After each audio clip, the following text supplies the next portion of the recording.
Now, viewers, in a setback to the Congress ahead of the Goa elections, one of its top candidates, Pratap Singh Rane, has pulled out from the contest, which would have pitted him against his daughter-in-law. We are now joined by Pratap Singh Rane. Sir, if you can hear me, my first question to you would be that you have decided you will not contest against your daughter-in-law, who is being fielded by the BJP for the seat you initially coveted. Do you think that this was a move specifically taken to combat you fighting? What is your view on this decision overall? It's not that.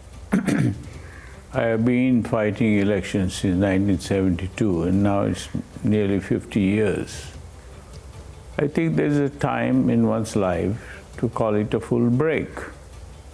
And that is what I am thinking, that it's not my daughter-in-law or my own son or somebody. It's my wish that I should now relax and do the things I want to do. There is no question. Election is, I have always treated that this public office is not my profession or is not something that I have to depend upon for my livelihood. I'm doing it as a public service. If somebody which is closely related to me wants to come and join and do the work, I don't mind.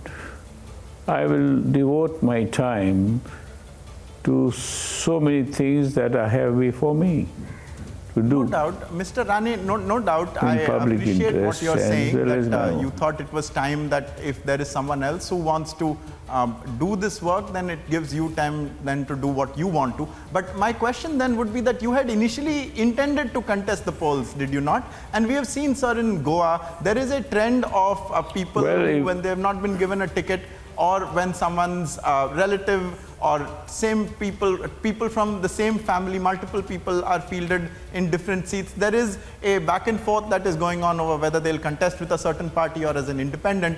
So in your case, sir, do you think not that you could maybe contest maybe from another seat?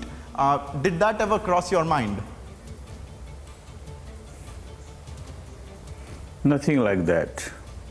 50 years in anybody's lifetime.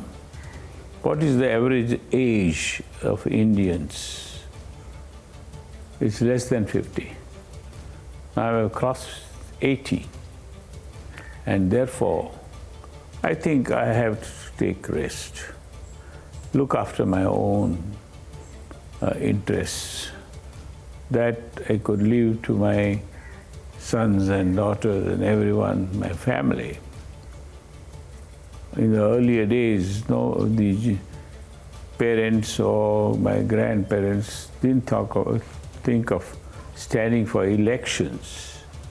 Elections is not something that was there right from the ancient times.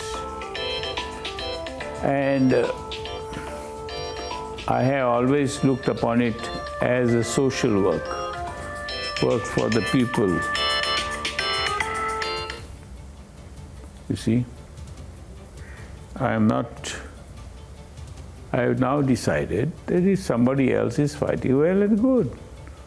I am sure they have the public interest in mind and that they would do the work they have been asked or they are expected to do for their party. As far as I am concerned, I have done my bit. 50 years in the life of a human being is quite half a century. When I think the average age of a human being, an Indian citizen, not even 50 as yet. And I have crossed that. I want to live in peace and enjoy my life and look after my ancestral properties, which I have inherited. Right. Mr. Pratap Singh Rane, then I wish you, and I thank you then for your political service. I do hope you are able to enjoy, as you are saying, other activities that you are interested in. I thank you so much for joining us, Mr. Pratap Singh Rane.